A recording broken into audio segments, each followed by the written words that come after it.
जय हिंद। आज का आपका क्लास होने वाला है बीएसएससी कार्यालय परिचारिका। और अपने मम्मी पापा जी को कह दीजिएगा कि मम्मी पापा, मैं आपके पसीने का हर एक बूंद को मोती सा चमकाऊंगा। कि मैं आपके पसीने का हर एक बूंद को मोती सा चमकाऊंगा। आप सपने बड़े देखिएगा, मैं उसे पूरा करके दिखलाऊंगा। तो आज का यह क्लास स्पेशल बीएसएससी कार्यालय परिचारी वालों के लिए होने वाला है। आज तक आपने न जाने कितना क्लास देखा होगा, लेकिन आज का यह क्लास आपके लिए वरदान साबित होने वाला है। आपके मम्मी पापा का सपना आज का यह क्लास पूरा करके रहेगा। इस वीडियो के अंदर आपको ऐसे इंपॉर्टेंट एवं ऐसे सिलेक्टेड प्रश्न बताने वाले हैं जो कि इस बार के एग्जाम में आएगा। आज का यह 40 प्रश्न जीके में से कम 30 प्रश्न हूबहू आपके एग्जाम में देखने को मिलेगा। तो आज का आपका पहला प्रश्न है जो कि आपके एग्जाम के लिए काफी इंपॉर्टेंट और काफी सिलेक्टेड प्रश्न है। तो आज का क्लास आपके लिए वरदान साबित होने वाला है।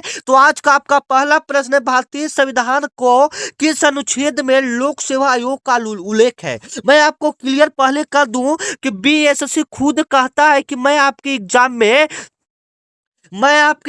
संविधान से 3-4 प्रश्न पूछूंगा। और ये वाला जो प्रश्न है आपके एग्जाम में सिलेक्टेड एवं चुनिंदा एवं वीवीआई प्रश्न है, जो कि आपके एग्जाम में ये वाला सवाल पूछ सकता है कि किस अनुच्छेद में लोक सेवा आयोग का उल्लेख किया गया है। संविधान के किस अनुच्छेद में लोक सेवा आयोग का उल्लेख किया गया है, मतलब यूपीएससी का उल्लेख मतलब लोक सेवा आयोग का मतलब वो यूपीएससी होता है। क्या होता है? यूपीएससी एक तरफ से हम लोग लोक सेवा आयोग को बोलते हैं। उसका उल्लेख किस अनुच्छेद में किया गया है? तो याद रखिएगा, अनुच्छेद 315 में लोक सेवा आयोग के बारे में बात किया गया है, यूपीएससी के बारे में बात किया गया है। अब यूपीएससी से याद आया कि आपके एग्जाम में पूरा नाम यानी फुल फॉर्म से भी एक प्रश्न पूछा जाता है। जैसे में कभी कभी पूछ दिया जाता है जिसका आप एग्जाम दे रहे हैं बीएसएससी का, उसका ही पूरा नाम पूछ दिया जाता है कि बीएसएससी का पूरा नाम क्या होता है। तो आप याद रखिएगा, बीएसएससी का पूरा नाम होता है बिहार स्टाफ सिलेक्शन कमीशन होता है। क्या होता है? अगर आपको नहीं हो रहा है तो आप इसको कॉपी पर नोट कर लीजिएगा, जो कि आपके एग्जाम के लिए काफी इंपॉर्टेंट है। इसको अच्छे से देख लीजिएगा।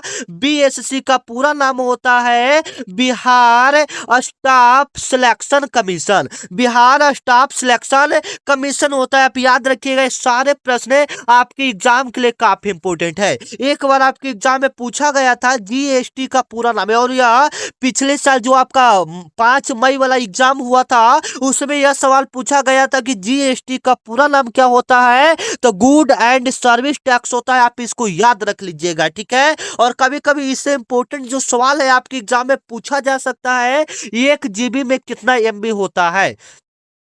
1 GB में कितना एमबी होता है, ये वाला भी इंपॉर्टेंट सवाल है, जो कि आपके इंटरनेट यानी कंप्यूटर से आपके एग्जाम में एक सवाल पूछता है। बीएसएससी में कंप्यूटर इंटरनेट से संबंधित आपके एग्जाम में एक प्रश्न पूछा जाता है कि 1 GB बराबर कितना एमबी होता है। तो 1 GB बराबर आपका 1024 एमबी होता है। ये वाला जो प्रश्न है आपके एग्जाम के लिए काफी इंपॉर्टेंट है। ये आपके बीएसएससी के लिए नहीं और भी इंपॉर्टेंट है, मतलब जो भी आपका एग्जाम होता है, जैसे में एसएससी जीडी के लिए भी यह वाला प्रश्न काफी इंपॉर्टेंट है, क्योंकि कंप्यूटर आपका उसमें भी है, ठीक है। तो 1 GB बराबर आपका 1024 एमबी होता है। और अपने मम्मी पापा के सपने को इस बार पूरा करना है, जोर और शोर से मेहनत करना है। तो आज आप हमारे साथ जुड़ जाइए। मैं आपको जो भी क्लास करवाऊंगा वह सीधे क्या बोलते हैं आपके एग्जाम में आएगा। तो अब यहाँ पर पूछेगा कि जीबी का पूरा नाम क्या होता है, मैं आपको सारा प्रश्न क्लियर करके रख दूंगा, ठीक है ना। अगर मान लीजिए कि ये सवाल ना पूछे तो उससे रिलेटेड भी अगर आपके एग्जाम में सवाल पूछता है तो आपको एक भी प्रश्न नहीं छूटेगा। यह मेरा वादा है, यह आपका आनंद और एक सर का वादा है, ठीक है। तो चलिए, 1 GB बराबर आपका कितना होता है, तो याद रखिएगा 1 GB बराबर 1024 एमबी होता है। जीबी का पूरा नाम क्या होता है, तो गीगाबाइट होता है। जीबी का पूरा नाम क्या होता है, गीगाबाइट होता है। आप इसको याद रखिएगा। और एमबी का पूरा नाम क्या होता है, मेगाबाइट होता है। एमबी का पूरा नाम क्या होता है, मेगाबाइट होता है। आप इसे याद रखिएगा। ये प्रश्न आपके एग्जाम के लिए काफी इंपॉर्टेंट और काफी सिलेक्टेड प्रश्न है, जो कि आपके एग्जाम में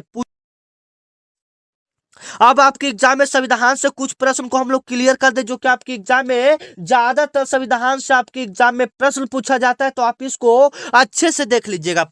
फर्स्ट आपका प्रश्न है कि संविधान सभा में टोटल कितने सदस्य थे? तो संविधान सभा में टोटल आपका 389 सदस्य थे। टोटल आपका संविधान सभा में कितना सदस्य था?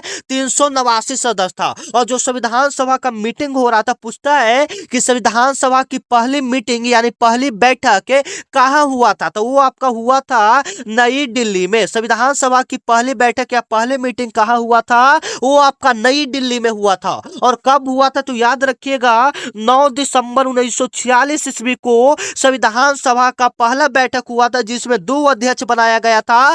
पहला अध्यक्ष आपका डॉक्टर राजेंद्र प्रसाद, दूसरा अध्यक्ष आपका डॉक्टर सच्चिदानंद सिन्हा हो जाएंगे। यहाँ पर जो भी इंपॉर्टेंट क्वेश्चन आपको बता रहे हैं वो सीधे आपकी एग्जाम में आ सकते हैं। आज का क्लास आपके लिए वरदान साबित होने वाला है, तो क्लास को पूरा देखिएगा। मैं वादा करता हूं कि आज का क्लास आपका जीवन बदल देगा। ठीक है, तो चलिए 2 नंबर आपका सवाल है। ये वाला सवाल आपके पिछले साल के एग्जाम में पूछा गया सवाल है। मैं आपको ऐसा वैसा प्रश्न नहीं बताता, मैं आपको वैसा प्रश्न बताता हूं जो कि सीधे आपके एग्जाम में आएगा। यह चैनल इसके लिए ही प्रसिद्ध है, ओरिजिनल क्वेश्चन बताने के लिए ही यह चैनल पूरा फेमस है। तो इस चैनल को आप लोग क्या कर लीजिएगा, एक बार सब्सक्राइब कर लीजिएगा अपना बड़ा भाई मानकर। ठीक है, क्योंकि यह चैनल आपका बड़ा भाई की तरह है, आपका हरदम सपोर्ट करेगा, आपको ओरिजिनल कंटेंट देगा जो कि सीधे एग्जाम में आएगा। ठीक है ना, मतलब आपका जब तक बीएससी का एग्जाम नहीं हो जाता, यहाँ पर आपको डेली बीएससी कार्यालय परिचारी का डेली आपको क्लासेज मिलेगा। तो ठीक है, चैनल को आप लोग क्या कर लीजिएगा, सब्सक्राइब कर लीजिएगा अपना बड़ा भाई मानकर। ठीक है, क्योंकि आपका बड़ा भाई का जल्द ही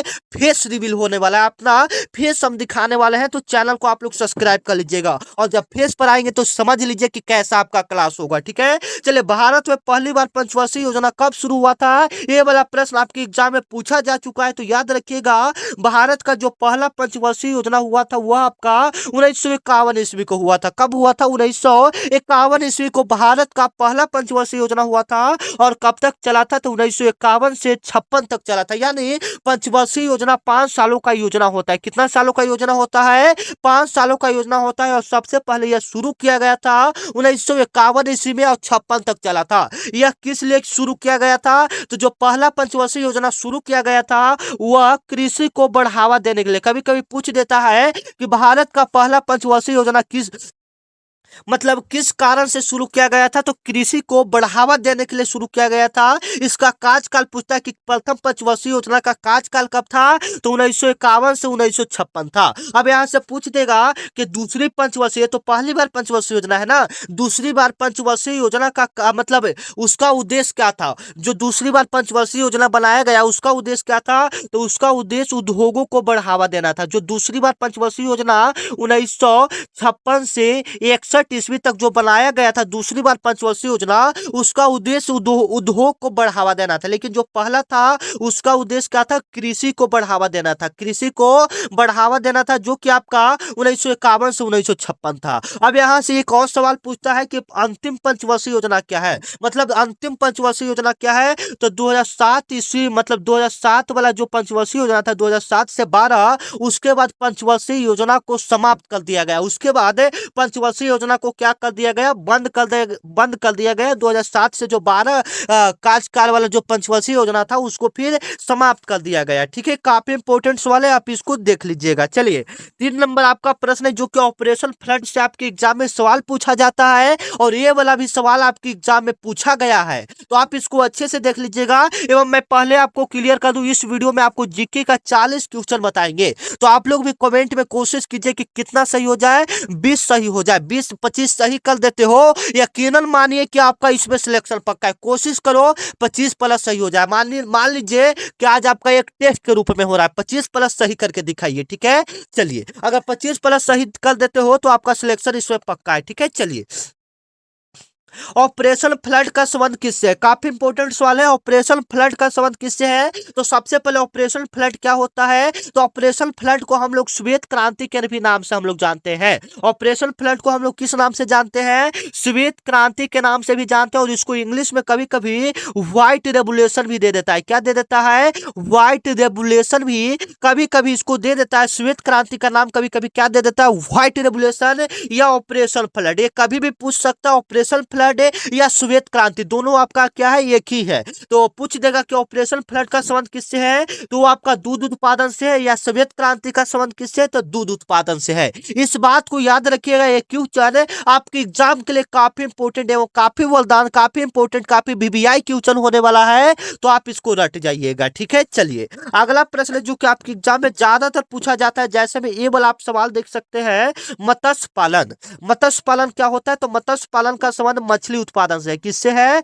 मछली उत्पादन का संबंध किससे है, मत्स्य पालन से है। मछली उत्पादन यानी नीली क्रांति, सॉरी एक मिनट, नीली क्रांति का संबंध किससे है, तो नीली क्रांति का आपका संबंध जो है, नीली क्रांति ग्रीन सॉरी ब्लू रेवोल्यूशन का संबंध किससे है, तो वो आपका मछली पालन यानी मत्स्य पालन से है। आप इसको याद रखिएगा। और कभी कभी आपका कृषि उत्पादन वाला भी पूछ देता है, तो कृषि उत्पादन का संबंध किससे है, तो वो आपका हरित क्रांति से। किससे है, हरित क्रांति से। आप याद रखिएगा, कभी कभी दे देता है कि ग्रीन, मतलब इंग्लिश में भी कभी कभी दे देता है कि ग्रीन रेवोल्यूशन का संबंध किससे है, तो ग्रीन रेवोल्यूशन का संबंध आपका कृषि से है। और भारत में हरित क्रांति, जो आपका हरित क्रांति है, काफी प्रसिद्ध है, जो कि आपके एग्जाम में ज्यादातर पूछा जाता है। तो भारत में हरित क्रांति का जनक किसे कहा जाता है, तो डॉक्टर एम एस स्वामीनाथन को कहा जाता है। डॉक्टर एम एस स्वामीनाथन को आपका भारत में हरित क्रांति का जनक कहा जाता है। भारत में हरित क्रांति का जनक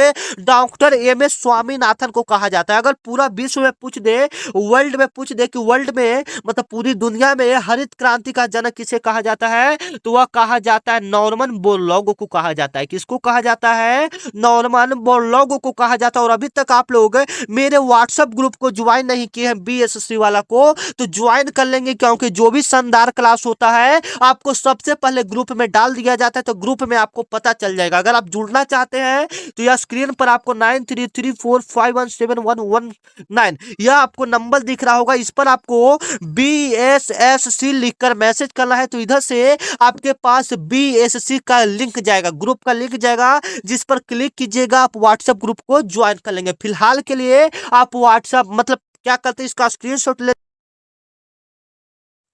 क्योंकि आपके लिए क्लास बहुत इंपॉर्टेंट है। पहले क्लास को देखिए, बाद में आप कीजिएगा, और आप लोग भी फटाफट जवाब देते जाइएगा। ये वाला सवाल आपके एग्जाम के लिए काफी इंपॉर्टेंट, जैसा मैं आपको पता है कि जो BSC है यह बिहार का एग्जाम है, तो बिहार से संबंधित प्रश्न आपके एग्जाम में पूछा जाएगा। तो आप इसको देख लीजिएगा, बिहार का एकमात्र वन जीव अभयारण्य कौन सा है, बिहार का एकमात्र वन जीव अभयारण्य कौन सा है, तो याद रखिएगा बिहार का एकमात्र वन जीव अभयारण्य आपका कौन सा हो जाएगा, वाल्मीकि वन जीव अभयारण्य हो जाएगा। कौन सा हो जाएगा, वाल्मीकि वन जीव अभयारण्य बिहार का एकमात्र वन जीव अभयारण्य है। बिहार का एकमात्र वन जीव अभयारण्य कौन सा है, ये याद रखिएगा, वाल्मीकि वन जीव अभयारण्य है। और इसका क्या बोलते हैं, कहाँ में, मान लीजिए कि पूछ देगा कि वाल्मीकि वन जीव अभयारण्य कहाँ में है, तो ये आपका पश्चिमी चंपारण में, ये आपका कहाँ में है, पश्चिमी चंपारण में। याद रखिएगा, ये सारे क्वेश्चन आपके एग्जाम के लिए प्रसिद्ध है। ठीक है, और भी पूछ सकता है कि जैसे में वाल्मीकि से और भी क्या क्या इंपॉर्टेंट क्वेश्चन बना सकते हैं, यहाँ पर हम लोग देख लेते हैं।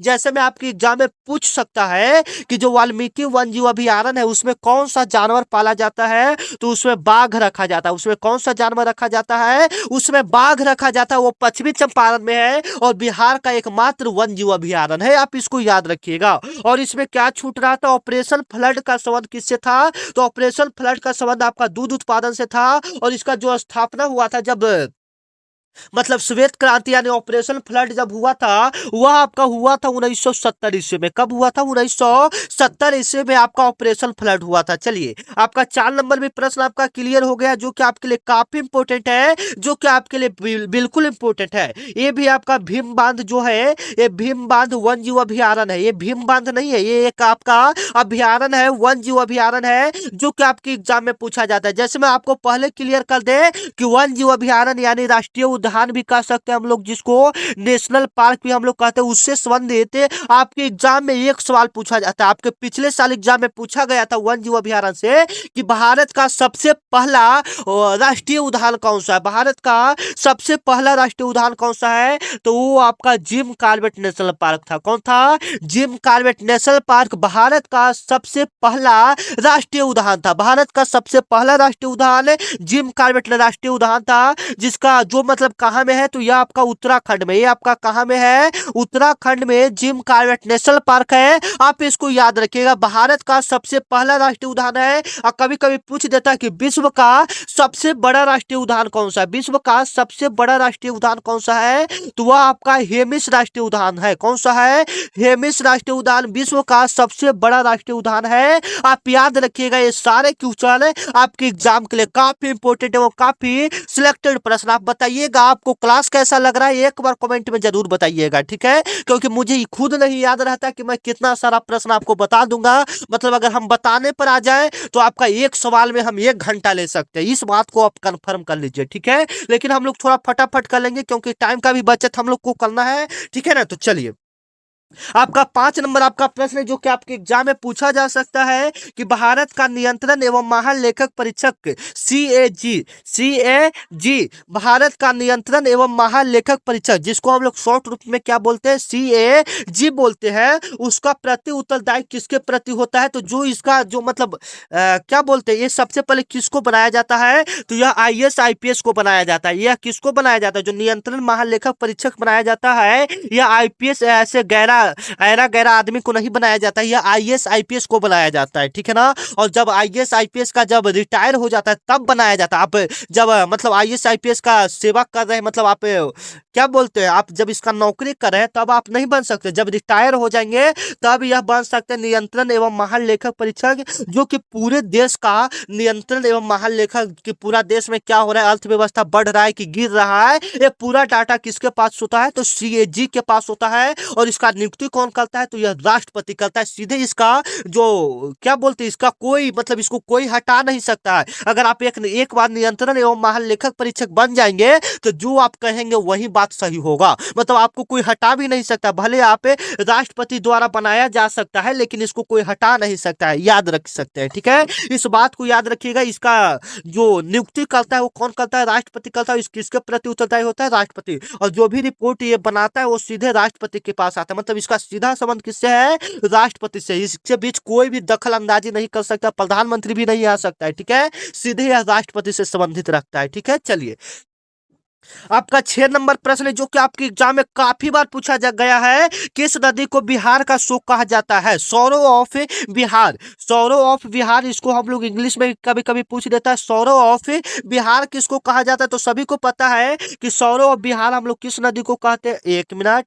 सौरो ऑफ बिहार किसको हम लोग कहते हैं, कोसी नदी को हम लोग सौरो ऑफ बिहार कहते हैं। किस नदी को हम लोग सौरो ऑफ बिहार कहते हैं, कोसी नदी को हम लोग सौरभ यानी बिहार का शोक किसको कहते हैं, कोसी नदी को कहते हैं। और इसी के साथ हम लोग देख लेंगे कि कोसी नदी कहां से निकलता है, तो ये आपका नेपाल से निकलता है। कहां से आता है, नेपाल से आता है। आप इसको याद रखिएगा। अब यहां से बात कर लेंगे गंगा नदी के भी बारे में बात कर लेंगे, जो कि आपके एग्जाम में पूछा जाता है। जैसे कभी कभी पूछ देता है पटना किस नदी के किनारे है, पटना किस नदी के किनारे है, तो पटना आपका गंगा नदी के किनारे है। किस नदी के किनारे है, गंगा नदी के किनारे। और पूरा बिहार में गंगा नदी की लंबाई कितनी है, जैसे मैं पहले भारत का हम लोग क्लियर कर लेते हैं।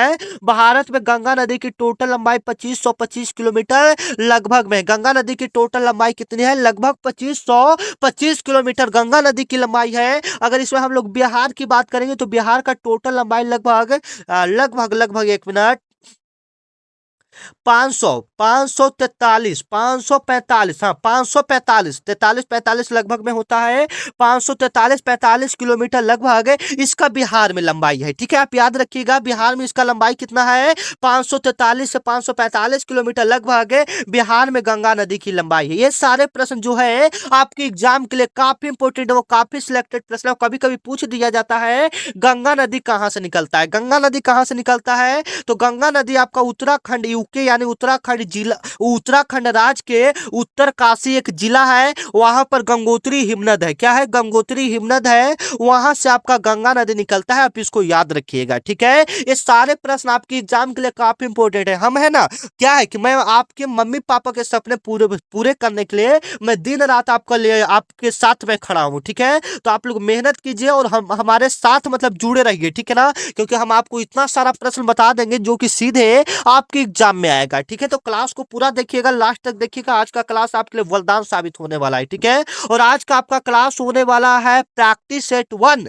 अगर आप चाहते हैं कि आपको डेली ऐसे प्रैक्टिस सेट मिले तो चैनल को क्या कर लीजिएगा, सब्सक्राइब कर लीजिएगा, ताकि हमें भी पता चले कि कितना सारा बच्चा प्रैक्टिस सेट देखना चाहता है। ठीक है, चलिए आपका 7 नंबर प्रश्न है जो कि आपके संविधान से पूछा जाता है। ये वाला सवाल जो है आपकी एग्जाम के लिए काफी इंपॉर्टेंट है, तो आप इसको अच्छे से देख लीजिएगा। संविधान सभा का पहला बैठक 9 दिसंबर 1946 ईस्वी को नई दिल्ली में हुआ था। संविधान सभा का पहली बैठक 9 दिसंबर 1946 ईस्वी को नई दिल्ली में हुआ था, जिसमें 2 सदस्य बनाया गया था। पहला आपका स्थायी सदस्य था और दूसरा क्या था, अस्थायी सदस्य था। तो अस्थायी सदस्य आपका डॉक्टर राजेंद्र प्रसाद और अस्थायी सदस्य डॉक्टर सच्चिदानंद सिन्हा थे। आप इसको याद रखिएगा, सारे क्वेश्चन आपके एग्जाम के लिए काफी इंपॉर्टेंट है। अब संविधान से कुछ इंपॉर्टेंट प्रश्न देख लेते हैं। संविधान में टोटल अनुच्छेद की बात करेंगे तो 395 अनुच्छेद है। टोटल अनुसूची की बात करेंगे तो पहला 8 अनुसूची था, लेकिन जब संशोधन हुआ था टोटल इसमें कितना अनुसूची हो गया, 12 अनुसूची हो गया। संविधान में कुल अनुसूची की संख्या कितना है, 12 है। आप इसको याद रखिएगा। टोटल अनुच्छेद की बात करेगा तो 395 अनुच्छेद है। संविधान को टोटल समय लगा 2 साल 11 माह 18 दिन का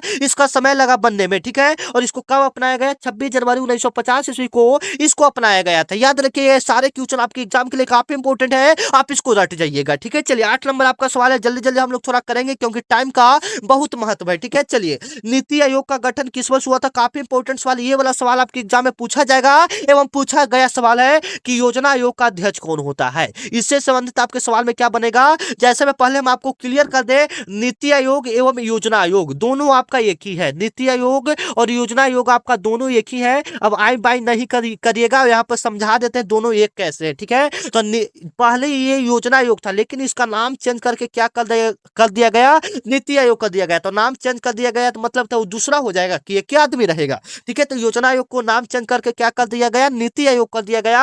अगर आपके एग्जाम में पूछे कि योजना आयोग का स्थापना कब हुआ था तो याद रखिएगा, योजना आयोग का जो स्थापना आपका हुआ था 1950 ईस्वी में हुआ था। योजना आयोग का स्थापना कब हुआ था, 1950 ईस्वी में हुआ था।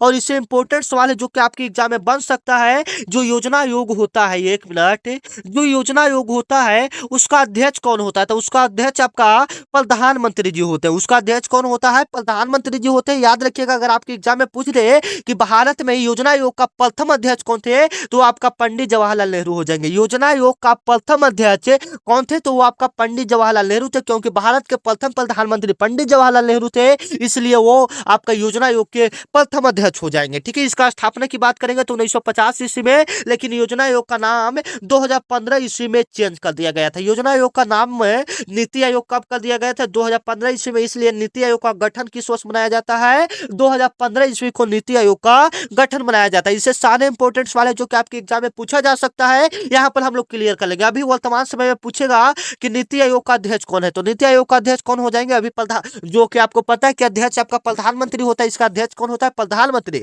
तो अभी प्रधानमंत्री आपका कौन हो जाएगा, नरेंद्र मोदी हो जाएंगे। ये सारे प्रश्न जो आपके एग्जाम के लिए काफी इंपॉर्टेंट, काफी रिलेटेड है, आप इसको रट जाइएगा। ठीक है, चलिए आपका अगला प्रश्न जो कि 9 नंबर है, काफी इंपॉर्टेंट एवं काफी सिलेक्टेड प्रश्न है कि भारत का पहला परमाणु रिएक्टर कौन था। तो भारत का आपका पहला परमाणु रिएक्टर उसका नाम था अप्सरा। उसका नाम क्या था, अप्सरा था। आप इसको याद रखिएगा, भारत का पहला परमाणु रिएक्टर कौन था, अप्सरा था। अब यह कब से स्टार्ट हो गया था, 1956 ईस्वी से इसका काम स्टार्ट हो गया था। ठीक है, चलिए अब यहाँ से पूछ लिया भारत का पहला परमाणु रिएक्टर पूछ रहा है, तो ये भी क्लियर कर लीजिए कि भारत का पहला उपग्रह कौन सा था। तो भारत का फर्स्ट सैटेलाइट आपका आर्यभट्ट था। भारत का पहला उपग्रह कौन सा था, आर्यभट्ट था। आप इसको याद रखिएगा, भारत का पहला उपग्रह कौन सा था, आर्यभट्ट था। आप इसको याद रखिएगा। इसको अंतरिक्ष में 9 अप्रैल 1975 ईस्वी को लॉन्च किया गया था। इसको अंतरिक्ष में कब लॉन्च किया गया था, 9 अप्रैल 1975 ईस्वी को इसको अंतरिक्ष में लॉन्च किया गया था। आप इसको याद रखिएगा। ठीक है, ये सारे ऐसे इंपॉर्टेंट सवाल है जो आपके एग्जाम में पूछा जा सकता है, पूछ सकता है आपके एग्जाम में।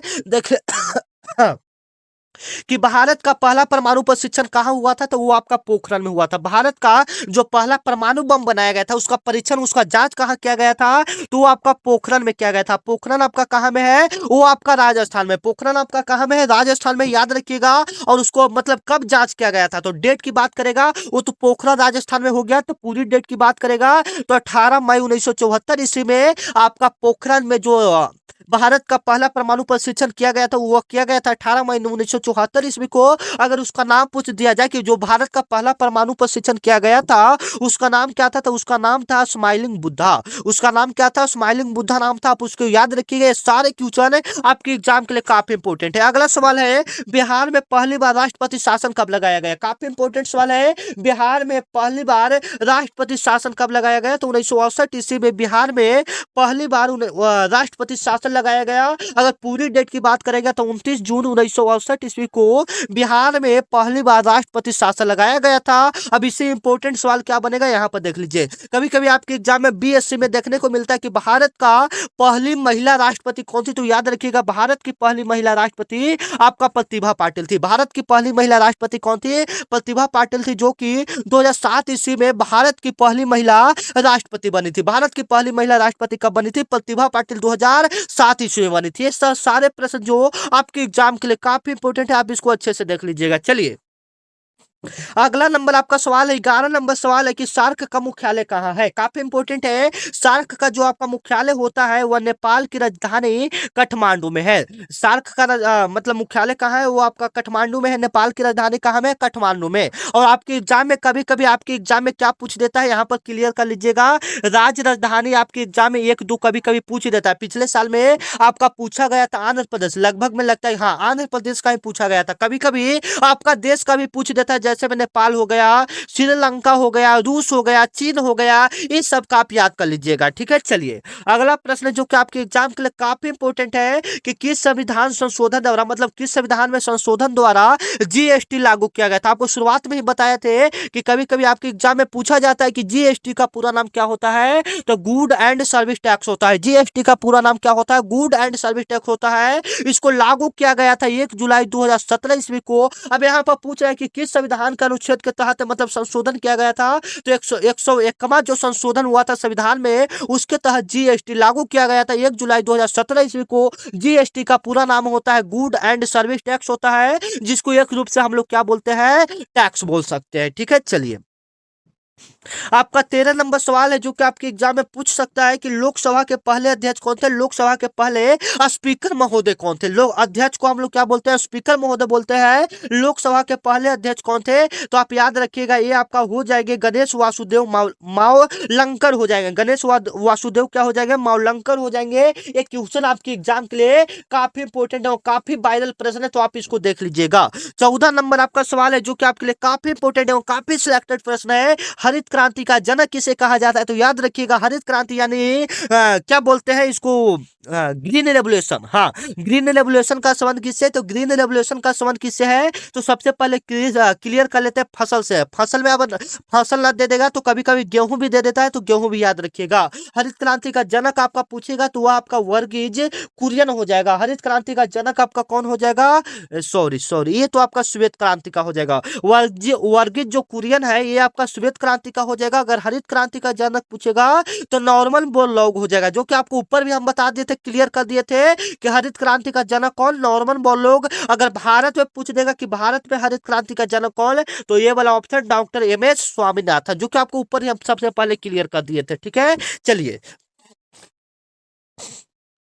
हाँ, आपका अगला प्रश्न जो कि आपके एग्जाम में पूछा जा सकता है कि बिहार की राजधानी पटना का प्राचीन नाम क्या था? तो बिहार का राजधानी पटना का प्राचीन नाम आपका क्या था? याद रखिएगा, बिहार का प्राचीन नाम पटना जो है उसका नाम क्या था? पाटलिपुत्र था। सी ऑप्शन इसका क्या हो जाएगा? बिल्कुल इंपॉर्टेंट हो जाएगा। अब यहाँ से हम लोग क्लियर कर लेते हैं, बिहार की राजधानी पटना कब बनाया गया था? तो 1916 ईस्वी में। बिहार की राजधानी पटना कब बनाया गया था? 1916 ईस्वी में बिहार की राजधानी पटना बनाया गया था। और जो पटना का गोल घर है उसका स्थापना 1786 ईस्वी में किया गया था। आप उसको याद रखिएगा। ये सारे क्वेश्चन आपके एग्जाम के लिए काफी इंपॉर्टेंट है और काफी वीवीआई है। देखिए हम आपका ज्यादा टाइम बर्बाद नहीं करना चाहते, इसीलिए हम लोग थोड़ा फटाफट करेंगे। ठीक है, चलिए अगला सवाल है कि ब्लू बेबी सिंड्रोम किससे संबंधित है? ब्लू बेबी सिंड्रोम आपका किससे संबंधित है? याद रखिएगा, ब्लू बेबी सिंड्रोम जो आपका संबंधित है वो आपका किससे संबंधित है? तो वो आपका जल प्रदूषण से संबंधित है। किससे है? जल प्रदूषण से। ठीक है, चलिए आपका अगला सवाल है कि भारतीय राष्ट्रीय कांग्रेस का विभाजन कब हुआ था? आईएनएस, इंडियन नेशनल कांग्रेस, सी ना, हाँ। INC मतलब भारतीय राष्ट्रीय कांग्रेस का विभाजन कब हुआ था? काफी इंपॉर्टेंट सवाल है, आप इसको रट जाइएगा, देख लीजिएगा, काफी VVI क्वेश्चन है, ठीक है। तो इंडियन नेशनल कांग्रेस का स्थापना मतलब इसका विभाजन की बात करेंगे तो इसका विभाजन 1907 ईस्वी में हुआ था। अगर इसका स्थापना की बात करेंगे, आपके एग्जाम में पूछा जाता है कि भारतीय राष्ट्रीय कांग्रेस का स्थापना कब हुआ था? 1885 ईस्वी में इसका स्थापना हुआ था। इसका स्थापना कहाँ में हुआ था? बम्बई में हुआ था। बम्बई कहाँ में है? तो अब उसका नाम बदलकर क्या कर दिया गया है? मुंबई कर दिया गया है। और पूरी डेट की बात करेंगे तो 28 दिसंबर 1850 ईस्वी को आपका भारतीय राष्ट्रीय कांग्रेस का स्थापना हुआ था। वो दिन जो था वो सोमवार दिन था। कौन सा दिन था? वो आपका सोमवार दिन था। जब भारतीय राष्ट्रीय कांग्रेस का स्थापना हुआ था वो आपका सोमवार था। इसका स्थापना आपका कब हुआ था? मतलब इसका स्थापना किसने किया था? तो ये ओ ह्यूम ने किया था। इसका स्थापना किसने किया था? ये ओ ह्यूम ने किया था। इसका अध्यक्ष कौन था? तो इसका अध्यक्ष आपका WC बनर्जी था। इसका अध्यक्ष कौन था? बोमेश चंद्र बनर्जी, या उसको शॉर्ट रूप में हम लोग क्या बोलते हैं? WC बनर्जी कहते हैं। ये सारे क्वेश्चन आपके एग्जाम के लिए काफी इंपॉर्टेंट है, वो काफी सिलेक्टेड प्रश्न है, आप इसको रट जाइएगा, ठीक है। चलिए 18 नंबर आपका सवाल है जो कि आपके एग्जाम में पूछा जा सकता है। किस राज्य की सीमा सबसे अधिक राज्यों से लगती है? किस राज्य का सीमा सबसे अधिक राज्यों से लगता है? तो वो आपका मतलब वो आपका उत्तर प्रदेश राज्य से लगता है। सबसे ज्यादा जनसंख्या मतलब राज्य जो सीमा लगता है वो किस राज्य से लगता है? मतलब उत्तर प्रदेश। और 8 राज्य से इसका सीमा लगता है। जो उत्तर प्रदेश का सीमा है वो टोटल 8 राज्य से मिलता है और एक केंद्र शासित प्रदेश यानी दिल्ली से मिलता है, ठीक है। और कभी कभी आपके एग्जाम में पूछ दिया जाता है कि पॉपुलेशन के हिसाब से भारत का सबसे बड़ा राज्य कौन सा हो जाएगा? पॉपुलेशन के हिसाब से भारत का सबसे बड़ा राज्य कौन सा हो जाएगा? तो पॉपुलेशन के हिसाब से भारत का सबसे बड़ा राज्य उत्तर प्रदेश हो जाएगा। याद रखिएगा, ये ऑप्शन इसका क्या हो जाएगा? बिल्कुल करेक्ट हो जाएगा। और आपके एग्जाम में यह भी पूछा जाता है कि जनसंख्या के आधार पर, वो पॉपुलेशन तो वही हो गया। कभी कभी आपके एग्जाम में पूछा जाता है कि क्षेत्रफल के आधार पर भारत का सबसे बड़ा राज्य कौन सा है? तो वो आपका राजस्थान हो जाता है, जिसका क्षेत्रफल की बात करेंगे तो 3,42,239 किलोमीटर बिहार का सॉरी सॉरी सॉरी राजस्थान का टोटल क्षेत्रफल 3,42,239 किलोमीटर है। अब बिहार के बारे में हम लोग बात कर लेते हैं। बिहार का कुल क्षेत्रफल आपका है 94,163 वर्ग किलोमीटर बिहार का कुल क्षेत्रफल है। 94,163 वर्ग किलोमीटर बिहार का कुल क्षेत्रफल है। चलिए, भारत में योजना आयोग के पहले अध्यक्ष कौन थे? ये काफी इंपॉर्टेंट सवाल है, आपको ऊपर भी क्लियर कर दिए थे योजना आयोग से संबंधित प्रश्न।